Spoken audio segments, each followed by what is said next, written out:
I'm Gory Vincent from the Walled Lake Penny Saver. And I'm Drew Edwards from the Downriver Mob. And we're the Dollar Show Critics. And we go to the theaters where the floors are stickier than Mario Lopez's hair. Sorry about that, Slater. This week's Dollar Show is Marley and Me, starring Jennifer Aniston and Owen Wilson. They both play writers down in Florida, with Jennifer Aniston being a feature writer and Owen Wilson doing the smaller type stuff, you know, like with methane leaks and stuff like that. Owen Wilson goes on the beach one day and starts talking to his friend, and they're talking about life and this and that, which is where the dog comes into play. Owen Wilson decides to surprise her by going out to the puppy farm and getting a new puppy, which of course she falls in love with. And of course, you can't train this puppy. This is the puppy from hell. He'll eat anything, digest anything, and of course, there's a little something about a mango tree that happens a little bit into the movie. While at the paper, Owen Wilson gets a promotion to be a columnist at the newspaper, and he decides to put the hilarious anecdotes of his wife and Marley inside there, which everybody just eats up and adores. They eventually do start a family. It could have been a litter. And of course, Marley plays a big part of that family. Everybody loves him. He's still mischievous as hell, but still they all love him, can't get rid of him.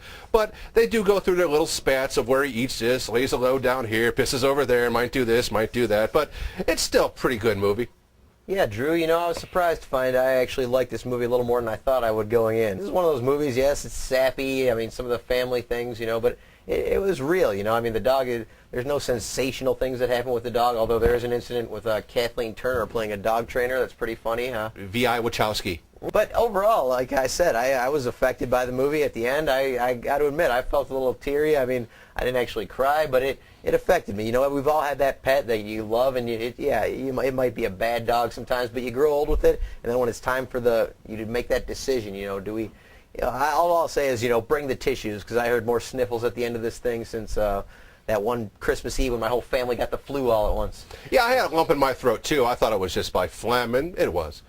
And if there were an Academy Award for animal performances, I think the dog that played Old Marley deserves at least a nomination, because he was really good in the part.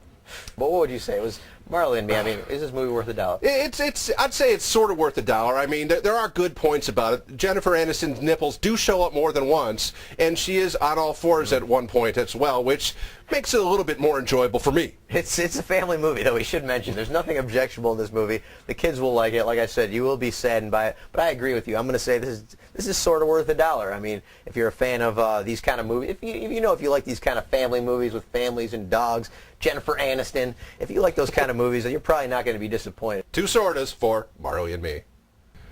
For our DVD pick this week, I'm going to go a complete 180 from Marley and Me, the family-friendly, and go with the 1985 horror cult classic Reanimator. If you haven't seen it, it's basically one of those movies where a doctor discovers a serum that brings dead people back to life, although they're not too happy when they come back to life, and they're not too cooperative to get back into regular society.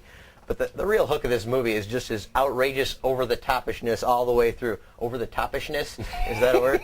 Anyway, if there was such a word, it would apply to Reanimator. I mean, this thing was released unrated in 1985. There are guts flying at the screen, decapitations, bone saws, brains, you name it. Not to mention the lovely Barbara Crampton, who plays the love interest in this, who is, you know, in one of the most unforgettable scenes ever in a movie, horror or not. So I'm going to say, if you like horror movies or just, you know, any kind of adventurous movies in general, check this one out. Reanimator, rent it.